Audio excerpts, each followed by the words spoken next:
Então, primeiro, explicar porque é que é importante definir aqui as metas nutricionais, demonstrar como é que se faz os cálculos, ensinar a distribuir os macros e mostrar exemplos práticos. No final da aula, eu vou pegar aqui na minha folha, na folha que eu uso para os meus alunos, para vos explicar como é que eu faço aí o cálculo das metas.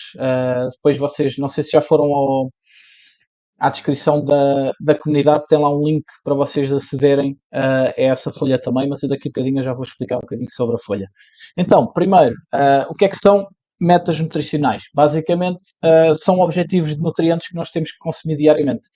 Todos os dias, o nosso corpo precisa de determinada quantidade de energia para sobreviver, basicamente, para o coração bater, para os nossos órgãos funcionarem, precisamos de energia e precisamos também de micronutrientes, que são as vitaminas e os minerais, para também fazer um bom funcionamento de todos os processos corporais. Portanto, não é só energia, é o tipo de energia também.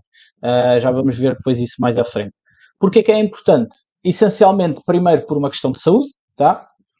Quem quer ter objetivos a nível de composição corporal, se não pensar primeiro na saúde, vai-se dar mal, está bem? Porque sem saúde nós nunca vamos conseguir atingir objetivos nenhuns e é por isso que muita gente que tem algum tipo de problemas hormonais depois acaba por ter mais dificuldade também em construir algum tipo de corpo esteticamente, digamos assim, porque a saúde não lá está, portanto nós temos que trabalhar sempre primeiro na saúde. Depois, por uma questão de optimização de composição corporal, que é o que quase toda a gente quer, né? A maior parte das pessoas começa a cuidar da alimentação e do treino por causa de questões estéticas. A nível de performance desportiva, se vocês já passaram por fases de emagrecimento, com certeza absoluta que sentiram que quando estão em déficit calórico a vossa performance desportiva cai. Não é por acaso, né? Temos menos energia, então a forma como distribuímos os nossos macronutrientes durante o dia e a quantidade de calorias que consumimos tem influência direta na performance desportiva. E depois a nível também de desempenho mental, pá, não sei se vocês já experimentaram ficar, sei lá, 3 semanas sem comer açúcares, 3 semanas sem comer gorduras saturadas, com uma dieta, como se costuma dizer, limpa, para verem como é que se sentem a nível mental.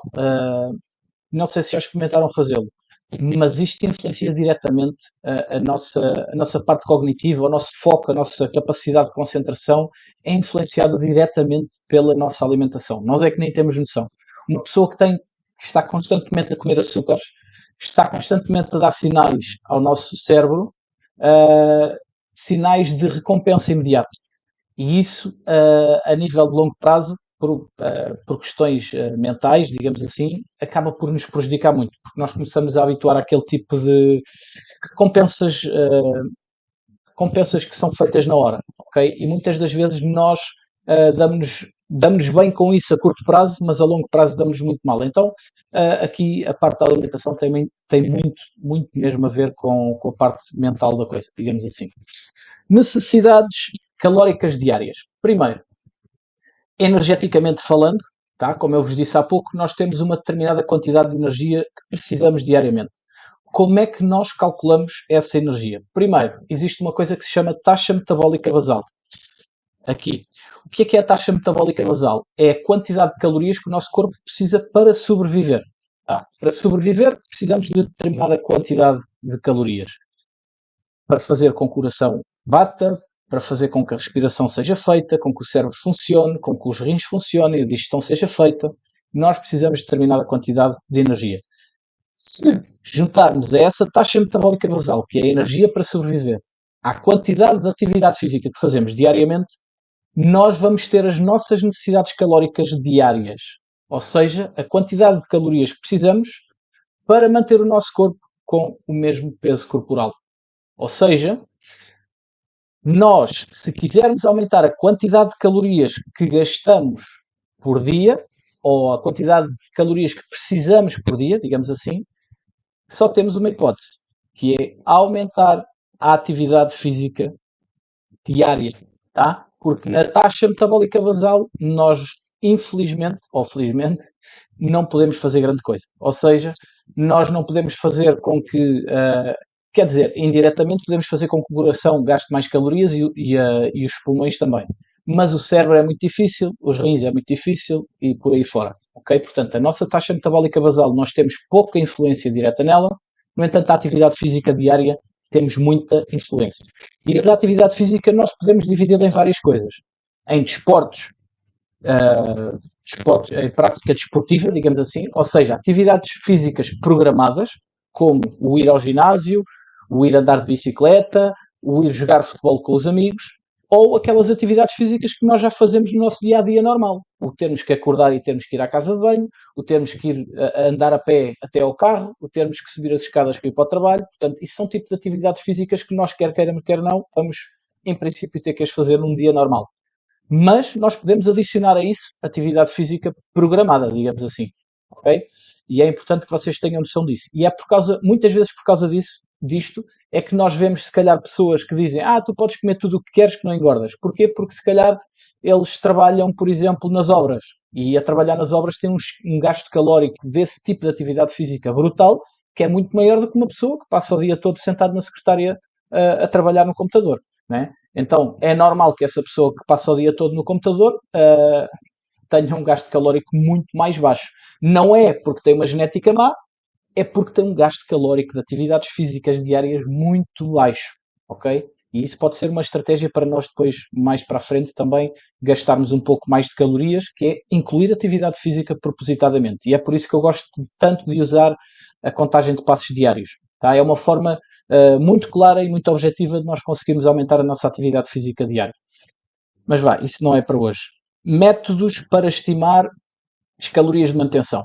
Então, para fazer os cálculos desta taxa metabólica basal e desta atividade física diária, eu costumo usar, existem várias formas, tá? Existem milhares de formas para calcular, neste caso para estimar. Por isso é que eu deixei ali em letras grandes e sublinhado, porque na realidade são tudo métodos de estimação.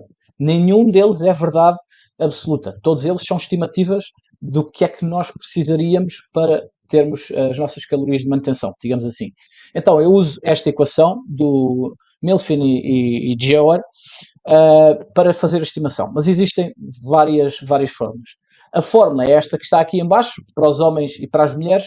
Como vocês podem ver, existe sempre um valor que vai ser um coeficiente que vai ser multiplicado ao peso, um coeficiente que vai ser multiplicado à altura e um coeficiente que vai ser multiplicado à nossa idade. E depois tem aqui um coeficiente fora, que no caso dos homens é mais 5, no caso das mulheres é menos 161. Como é que eles chegaram a esta fórmula? Pá, não faço ideia. Devem ter feito aí alguns cálculos, devem ter feito estimativas com várias pessoas ao mesmo tempo, com cálculo, e aí quando a única forma que nós temos de calcular a verdadeira quantidade de calorias que nós precisamos de consumir é quando temos, não sei se vocês já viram alguma vez, aquelas máscaras que eles metem na cara dos atletas, por exemplo, quando vão fazer os 500 metros e os 1500 metros, não sei se já viram mal estar a correr com máscaras dessas, que fazem o consumo real de oxigênio que estão a fazer e através disso eles conseguem estimar a quantidade de calorias que eles estão a gastar naquele preciso momento. Se eles estiverem o dia todo com essas máscaras, eles ficam a saber quantas calorias gastaram naquele dia. Ora, se o dia seguinte for um bocadinho diferente, eles já vão gastar calorias diferentes. Por isso é que depois isto é tudo uma questão de estimativas e as fórmulas têm a sua fórmula de lá chegar. Pá, eu não vos sei dizer como é que eles chegaram a estes valores, mas pronto, que eles existem e estão documentados e podem ser utilizados, está tudo ok. Tá? Então, depois de termos calculado as nossas calorias de manutenção, aquilo que nós falamos até agora são como calcular calorias de manutenção, nós vamos ter que definir as nossas calorias objetivo, dependendo do objetivo que nós tenhamos. Se nós queremos perder peso, ou se nós queremos ganhar peso, nós vamos ajustar as calorias de manutenção para cima ou para baixo. Portanto, se nós quisermos ter um objetivo de perda de peso, ou seja, de perda de gordura, nós vamos ter que baixar calorias em relação às nossas calorias de manutenção, certo? Neste caso, como eu não coloquei aqui, mas eu vou-vos dizer e vocês quiserem podem apontar, para quem não souber. 1 kg de gordura são 7.700 calorias. Ou seja, cada 100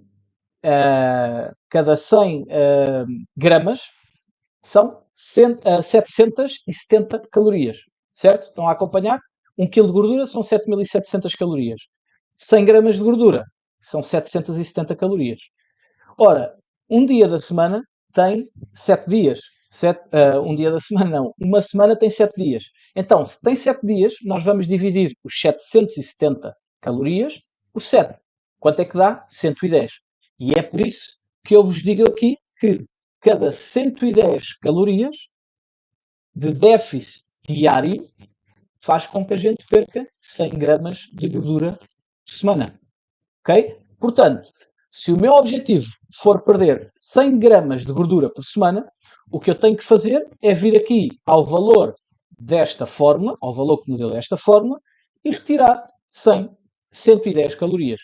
E aqui nós estamos objetivamente a perder 100 gramas por semana, assumindo que a estimativa que nós fizemos para esse cálculo está totalmente certa. Ok? Se nós quisermos perder 500 gramas de gordura por semana, temos que fazer um déficit de 5 vezes 110, ou seja, um déficit de 550 calorias. Tá? Isto é o que é na teoria. Na teoria é assim que funciona, porque estamos a assumir que esta estimativa está certa. Ok? E aí nós trabalhamos com esses valores. Quando o nosso objetivo é ganho de peso, ou seja, ganho de massa muscular, é o oposto. Se eu quero ganhar 100 gramas de massa muscular por semana, eu faço um excedente de 110 calorias por dia. Tá? Então, isto é a quantidade de energia, ou seja, a quantidade de calorias que nós precisamos diariamente. Ok? Diariamente. Dentro das calorias, nós temos que distribuir uma quantidade de macronutrientes. Tá? Como é que nós chegamos às calorias? E há aqui muita gente que tem dificuldades nisto. Cada grama de hidratos de carbono tem 4 calorias. Cada grama de proteína tem 4 calorias. Cada grama de gordura tem 9 calorias. Ou seja, se comer 100 gramas de hidratos, eu estou a consumir 400 calorias. Se o meu objetivo naquele dia for comer 2.000 calorias, se eu como 100 gramas de hidratos, eu já estou a comer 400 dessas 2.000. Ok? O cálculo das calorias que nós vamos consumir diariamente tem a ver com a quantidade ou com a proporção que nós vamos comer de hidratos, de proteínas e de gorduras. Tá? São os hidratos, as proteínas e as gorduras e o álcool, eu não coloquei aqui, 1 grama de álcool são 7 calorias.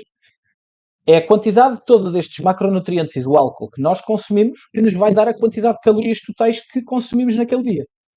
O que é que eu quero dizer com isto? Quando vocês depois fazem contagem de calorias e veem que bateram as vossas metas de calorias exatamente no ponto, mas não conseguiram bater nenhum dos macronutrientes, alguma coisa não está bem. Ok? Porque é suposto, quando vocês batem todas as metas de macronutrientes, terem batido também as metas de calorias. Ok? É suposto. Se isso não aconteceu, é porque há algum dos itens que vocês escolheram para fazer a contagem de calorias que não está totalmente certo. Ou porque tem ali um arredondamento qualquer e deu ali um valor errado, mais alto ou mais baixo, ou porque esse próprio item está mal digitado nessa aplicação de contagem de calorias, está bem? Acontece muito. O MyFitnessPal tem alguns alimentos assim, está bem? Isto é só para vocês estarem atentos e perceberem como é que isto funciona. Então, existem 3 macronutrientes: os carboidratos, ou os hidratos de carbono, as proteínas e as gorduras. Os hidratos de carbono, essencialmente, são a nossa principal fonte de energia do corpo. Quando nós treinamos, principalmente desportos ou tipo de atividade físicas explosivos, de força, nós estamos essencialmente a consumir energia proveniente dos hidratos de carbono. Chama-se o glicogênio muscular, digamos assim. As proteínas ainda é que eles estão inseridos nos grãos, nos cereais, nas frutas, nos vegetais, nas batatas. Tá? São as principais fontes de hidratos de carbono. Muito importante aqui, não confundam o macronutriente hidrato de carbono com o alimento arroz. Ok? O arroz tem essencialmente hidratos de carbono, mas também tem proteínas e não tem quase nada de gordura. Ou seja, um alimento tem quase sempre todos os macronutrientes, mais de uns do que de outros, mas tem quase sempre todos os macronutrientes, mas um macronutriente não tem alimentos, ok? Isto também há muita gente a confundir isto, que é, Quantas gramas de proteína tu comeste num dia? Eu comi 100 gramas, porque comi 100 gramas de frango. 100 gramas de frango cru tem 24, 23 gramas de proteína. 100 gramas de frango grelhado tem 30 gramas de proteína. Ok? Portanto, 100 gramas de frango não são 100 gramas de proteína. Se for grelhado tem 30, se for cru tem 24 ou 23. Está bem? Isto é importante vocês perceberem também, porque há muita gente que também confunde isto. Que diz, eu comi 300 gramas de hidratos hoje, porque comi 300 gramas de arroz. Não. O arroz, 100 gramas de arroz não tem 100 gramas de hidratos de carbono. Ok? É importante também referir isso. Proteínas. A principal função delas, fazer a reconstrução ou construção de novos tecidos. Seja coração, seja... Porque o nosso coração está sempre em renovação. Todos os tecidos do nosso corpo estão em constante regeneração. Tá? O que é que eu quero dizer com isto? Muito provavelmente, daqui a 20 anos, se todos nós estivermos vivos, espero que sim, nós possivelmente não temos nenhuma célula igual à de hoje. Todas elas, entretanto, já foram regeneradas. Tá? Portanto, o nosso corpo está em constante regeneração dos tecidos. E isso é importante vocês perceberem, por isso é que nós temos que diariamente fazer consumo de proteína. E quem treina, quem faz algum tipo de treino, seja ele cardiovascular, seja musculação, seja qualquer tipo de treino que nós façamos, obriga-nos a um maior consumo de proteína porque temos mais tecidos para regenerar. Quando nós treinamos, nós danificamos mais os nossos tecidos musculares. Então precisamos de um bocadinho mais de proteína. Por isso é que o que está recomendado, nós já vamos lá, mas o que está recomendado para sedentários, a nível de proteína, é 0,8 gramas por quilo. Para pessoas que praticam atividade física, dependendo da atividade física, e neste caso nós estamos focados em treinos de força, seja musculação, powerlift, crossfit, halterofilismo, o que está recomendado de mínimo é 1,6, que existe mais danos musculares. Se nós formos ver quem faz apenas treinos cardiovasculares, a quantidade de proteína é um bocadinho mais baixa do que quem faz treinos de musculação. Porquê? Porque não há tanto dano de tecidos, tá? Então não há tanta necessidade de consumos de proteína. Onde é que a proteína está muito presente? Carnes, peixes, ovos, produtos lácteos, tá? Isto não quer dizer que não haja proteína proveniente das fontes vegetais. Soja, seitã, tofu, feijão, grão, tá? Também tem proteína. Não tem em grandes quantidades como tem estes alimentos, mas também tem. A soja então tem muito, está bem? Então é importante também referir mais uma vez que não é porque comem 100 gramas de carne que estão a comer 100 gramas de proteína. Gorduras, essencialmente, as gorduras nós temos sempre muita tendência, quando estamos em déficit, de cortar o máximo possível. Mas atenção, porque as gorduras são muito importantes para o bom funcionamento do nosso corpo. As gorduras é como se fossem, digamos assim, o óleo do nosso corpo e faz com que o nosso corpo consiga, entre aspas, trabalhar melhor. Quais são as principais funções da gordura? Reserva de energia, ou seja, sempre que nós consumimos mais energia do que aquilo que precisávamos, o que é que o corpo faz? Transforma em gordura, portanto aquilo é um reservatório de energia. A gordura que nós temos no corpo não é nada mais, nada menos do que reservatórios de energia, é como se fosse o depósito do nosso carro, digamos assim. A absorção de vitaminas, existem vitaminas lipossolúveis que só são absorvidas na presença de gordura. Por isso é que, na maior parte das vezes, quando nós olhamos para um multivitamínico, por exemplo, o que é que diz o multivitamínico a nível de como é que se deve tomar? Junto com uma refeição. Porquê? Porque tem lá também vitaminas lipossolúveis e eles querem que vocês consumam isso numa refeição, porque essa refeição, à partida, vai ter gordura, o que vai facilitar, ou vai facilitar, não, vai permitir a absorção dessas vitaminas lipossolúveis.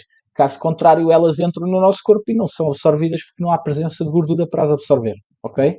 E depois também por uma questão de processos hormonais, tá? Tudo que seja produção hormonal e bom funcionamento hormonal. Não é por acaso, por exemplo, que as mulheres que praticam culturismo naquelas fases de grande perda de massa gorda, elas ficam sem o período, tá? E os próprios homens ficam também sem libido sexual, tá? Tem muito a ver com isto. Nós entramos em fases tão de sobrevivência, digamos assim, que o nosso corpo deixa de conseguir fazer a produção hormonal. Onde é que estão as gorduras boas, digamos assim, porque há muitas gorduras más, principalmente em azeites, gorduras tipo azeite, secos, a gema do ovo, o abacate, são fontes de gordura boas, está bem? Depois de termos definido a quantidade de cada macronutriente e onde é que nós vamos buscá-los, nós temos aqui algumas formas de calcular qual é a quantidade de cada macronutriente que nós devemos consumir. Há bocadinho falei-vos de 1,6 para a construção de massa muscular. A nível de proteína é o mínimo recomendado para quem faz treinos de musculação, com o objetivo de ganhos de massa muscular. Quando nós temos um objetivo de perda de massa gorda, ao contrário do que a maior parte das pessoas pensa, nós precisamos de mais proteína do que quando nós queremos construir músculo. Ou seja, proteína entre 1,6 a 2,6. Isto quer dizer o quê? Quando nós estamos numa fase de construção de músculo, nós podemos vir mais para valores perto de 1,6. Quando nós estamos em fase de diminuição de massa gorda e manutenção de músculo, convém nós irmos para valores mais perto dos 2,6. Existem estudos que até falam de 3 gramas, 4 gramas, tá? Parece que há estudos que provam que 4 gramas é melhor do que 2,6. Tá? São poucos, a maior parte dos estudos anda ali nos 2,2, 2,4, mas existem alguns a falar 3 e 4 gramas. Tá bem? Gorduras, mínimo recomendado 0,5. Normalmente, se nós tivermos uma boa quantidade de calorias para consumir, podemos ir até 1 grama. Mais do que 1 grama não temos grandes vantagens com isso. Menos do que 0,5 podemos sair prejudicados, está bem? Tendo em conta aqui estas funções que a gordura tem, está bem? A nível de hidratos de carbono é o resto das calorias. E o resto das calorias é o quê? Deixei-vos aqui um exemplo para vocês perceberem o que é o resto das calorias. Uma pessoa com 70 quilos, vamos imaginar que o objetivo calórico dele é 2.000 calorias, tá? O que é que nós vamos fazer? Vamos atribuir 2 gramas de proteína, que está ali dentro do intervalo, e 1 grama de gordura, que está dentro do intervalo. 2 gramas de proteína para uma pessoa de 60 quilos dá 140 gramas de proteína. Ou seja, 140 vezes 4 calorias por grama dá 560 calorias provindas de proteína. 1 grama de gordura para uma pessoa de 70 quilos dá 70 gramas de gordura. 70 gramas de gordura vezes 9 calorias, 1 grama de gordura tem 9 calorias, dá 630 calorias. Ou seja, 560 mais 630 calorias são a quantidade total de calorias que vem da proteína e da gordura. Mas a pessoa tem 2.000 para comer. Ou seja, quantos hidratos é que nós vamos precisar? 2.000, tem aqui um K em vez de um L. 2.000 calorias é o objetivo. Se nós tirarmos de 2.000 as 560 da proteína e as 630 da gordura, dá 810 calorias. Ou seja, nós temos que ir buscar 810 calorias provenientes dos hidratos de carbono. Ok? Deixa-me ver aqui que estava aqui uma pessoa a querer entrar. Isto quer dizer o quê? Que nós vamos ter que consumir 202 gramas de hidratos de carbono. Tá? Portanto, o objetivo desta pessoa seria 140 gramas de proteína, 70 gramas de gordura e 220 gramas de hidratos de carbono. Tá bem? Depois, na prática, a gente já vai ver melhor isto. Regras de distribuição dos macronutrientes ao longo das refeições ou ao longo do dia. Também é importante nós termos isto em conta. Não é só comer a quantidade de calorias, não é só comer a quantidade de proteína, de gorduras e hidratos, é também o timing com que nós fazemos isso. Então, algumas regras muito básicas. Primeiro, a proteína deve ser dividida entre 3 a 6 refeições ao dia, de forma igual. Ou seja, neste exemplo, a pessoa precisa de 140 gramas de proteína.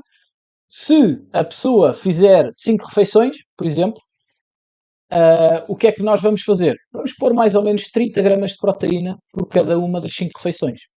Isto é o ideal.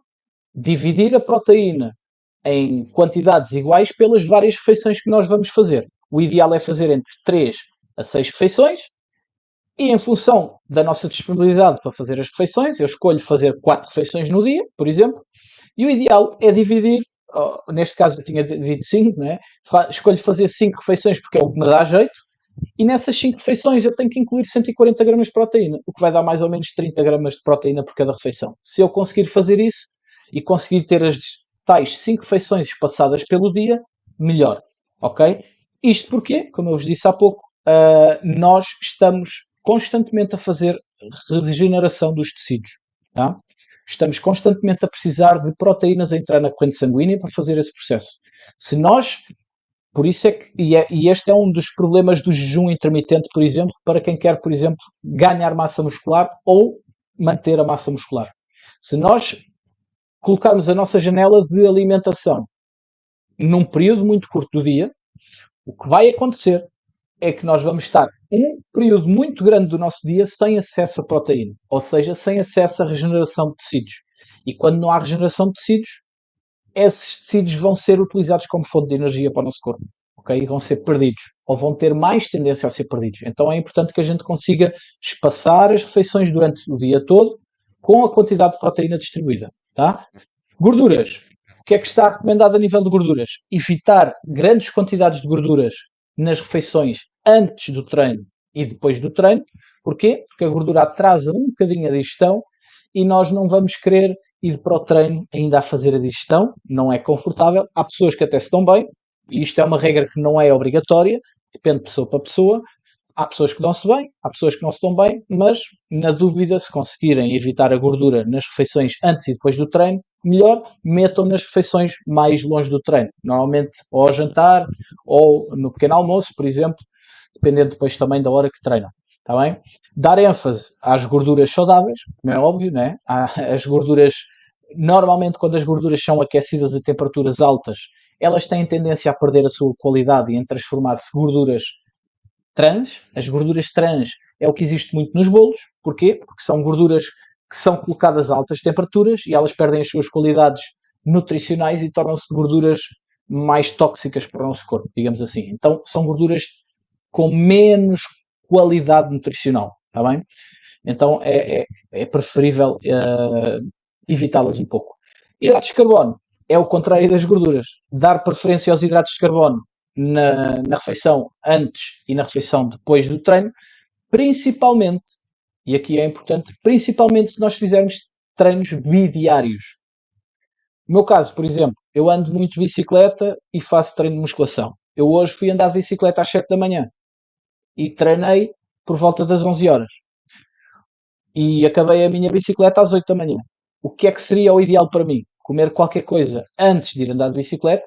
Assim que acabo de andar de bicicleta, fazer uma refeição rica em hidratos. A refeição antes com alguns hidratos também. A refeição depois também com alguns hidratos.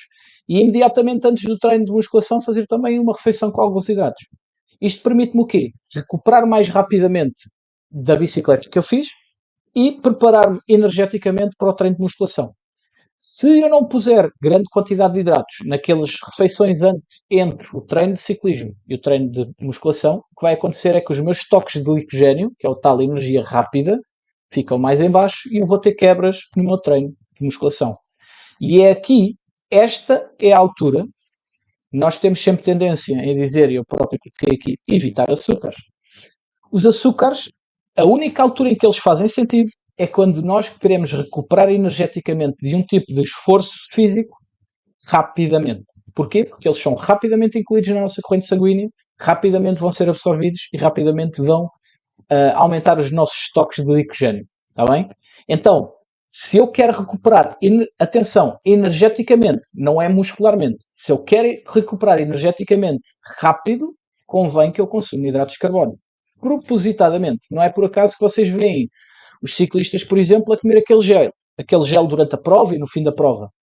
Aquilo é uma forma de absorção de calorias, de açúcares, rápida, para que eles tenham energia para continuar a prova e para que eles recuperem daquela prova o mais rápido possível. O problema do açúcar, ou por outra, o problema da nossa sociedade não é o açúcar. O problema é nós consumirmos açúcar fazendo pouca atividade física. Porque se nós formos pessoas que praticam atividade física regular, intensa, com um gasto calórico de glicogênio muscular alto, o açúcar até nos faz bem para recuperarmos mais rapidamente desse esforço para depois estarmos prontos para um próximo esforço. Ok? O açúcar só é vilão quando nós somos sedentários. Está bem? O açúcar é um grande aliado da malta da alta performance. Está bem? Só para perceberem isso, porque às vezes a gente tem tendência a dizer que os açúcares é que engordam e que os açúcares são o vilão. Ok? São, na maior parte dos casos, mas há casos em que não. Para quem só faz treinos de musculação e faz treinos cardiovasculares de baixa intensidade ou de moderada intensidade, em que não há um gasto de glicogênio muscular muito alto, O açúcar não faz sentido nenhum. E é por isso que eu aqui coloquei evitar o açúcar. Porquê? Porque se nós não temos um gasto de glicogênio muito alto, nós não vamos precisar de açúcar para repor o glicogênio que não gastamos. Certo? Se não o gastamos, não precisamos de repor. Se não precisamos de repor, convém que nós façamos consumos de hidratos de carbono mais complexos, como é o caso do arroz, por exemplo, da aveia, de tudo o que é cereais integrais. O pão integral, por exemplo, tem um bocadinho menos velocidade de absorção dos açúcares. As batatas, batata doce, massas integrais, por exemplo, são bons alimentos ricos em hidratos complexos que vão demorar mais tempo a ser absorvidos, logo não vão dar um pico de glicemia e não vão estar ali a entrar na corrente sanguínea sem necessidade. Está bem?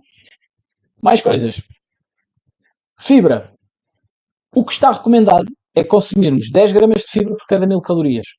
Ou seja, naquele caso que eu dei há pouco, se a pessoa tem 2000 calorias para consumir como objetivo, o ideal é andar perto das 20 gramas de proteína. Se puder fazer mais, melhor.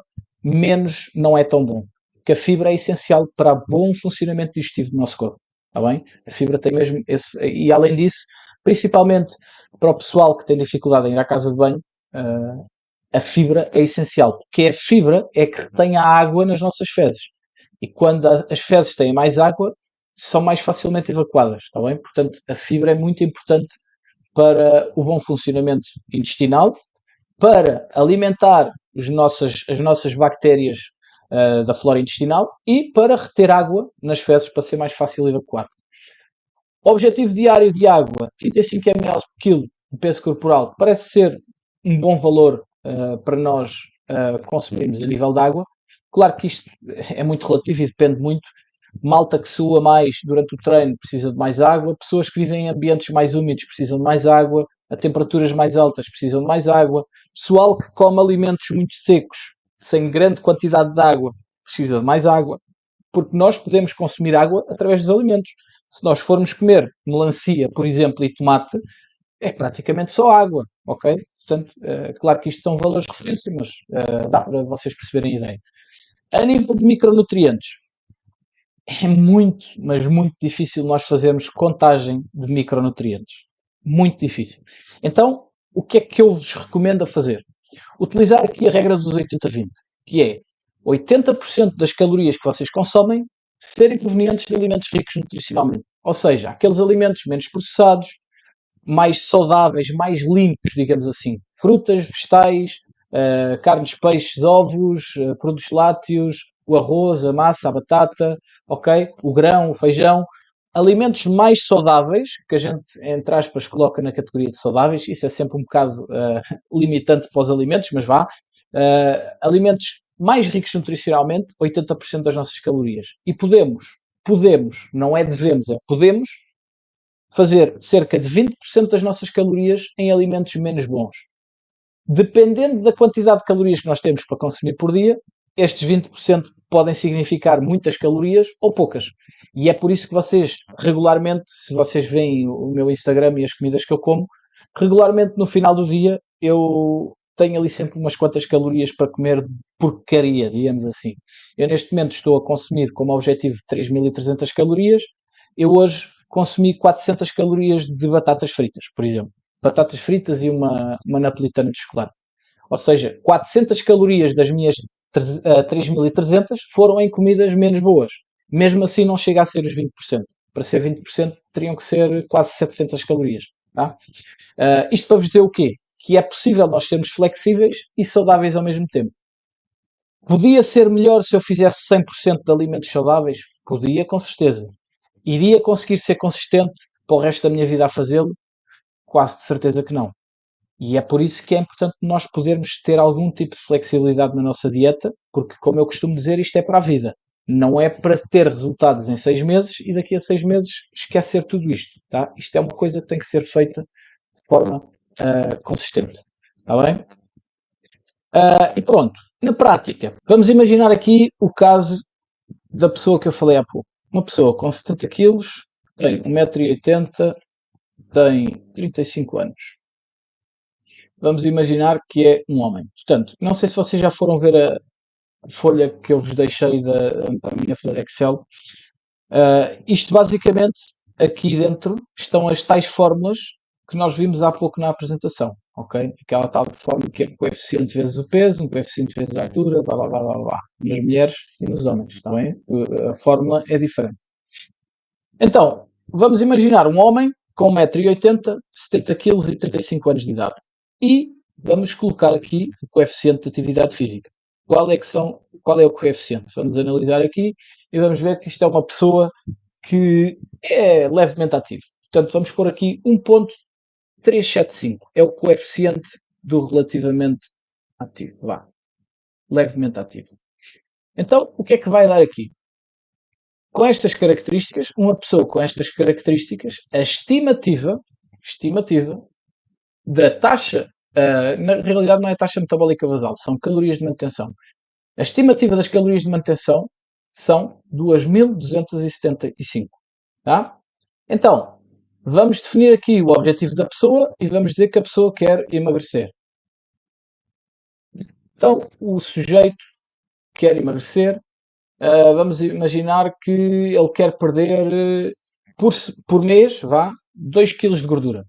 Isso equivale a 500 gramas por semana.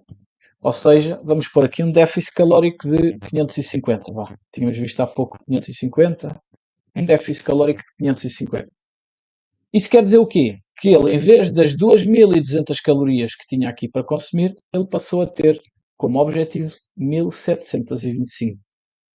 Tá? 1.725 calorias. Agora, eu venho aqui ver, vai chover, e tenho aqui metas de proteína. Como ele quer perder gordura, eu vou colocar um valor mínimo de proteína no 2 e o valor máximo no 2,6.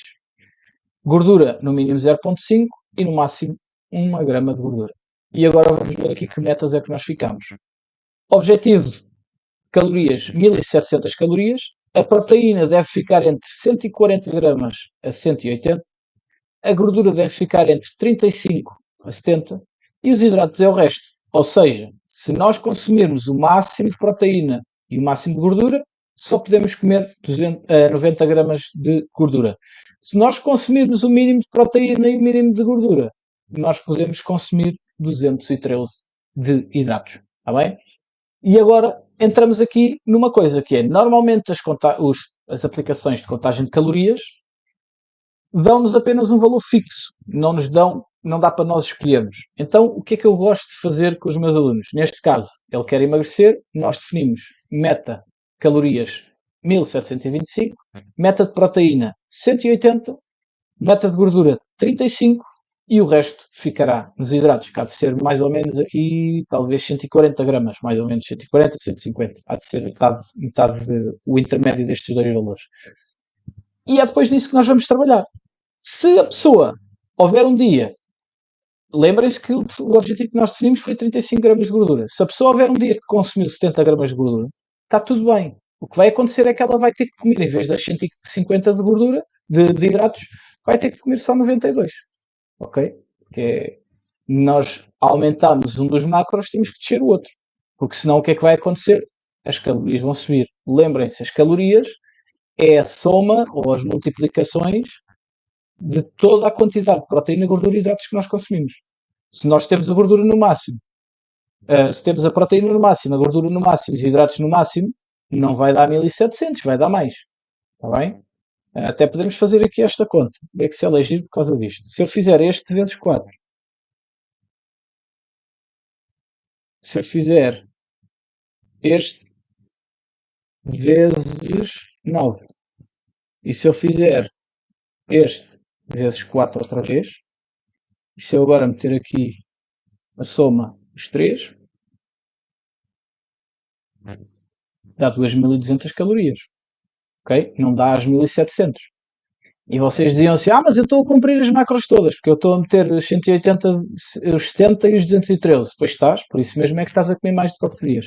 Está bem? E lembrem-se de uma coisa, mais uma vez, isto são tudo estimativas. São estimativas de quantidades de calorias, são estimativas de quantidade de macronutrientes. Estimativas.